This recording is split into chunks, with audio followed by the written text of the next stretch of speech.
Azərbaycanda vəziyyət o qədər acınacaqlıdır ki, o qədər ağlamalı vəziyyətdir. Bütün cinahlarda, bütün nazirliklərdə demək olar ki, Azərbaycan xalqının qanını sormaqla məşğuldurlar. Gələcəyimizi məhv etməklə məşğuldurlar. Nazirlər yatırlar, yəni yuxuda gördükləri qərarları səhər imzalı. Azərbaycan bir stabil qərar yoxdur ki, 10 il bu qərar davam etsin. Bugün yatırlar, sabaha o qərar imzalı. Hər gün qərar dəyişir, yeniliklər.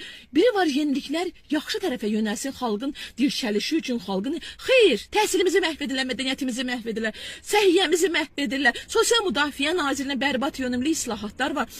Təhsil naziri Emin Əmrullayev ünvanlı. Emin Əmrullayev, yəqin yaşda da məndən kiçiksiniz. Bəlkə təhsildə də deyənmərəm. O dosent adı, o elmlər namizadı adı, xalq artisti adı, əməkdar müəllim adı boş şeydir Azərbaycanda. Onu biz bilirik, nəyin vasitəsilə hər kəs alır. Əsas məsələ odur ki, vicdanın düz olur, insan olasan. Yəni vicdansız insanların çoxu, əksəriyyəti o adlara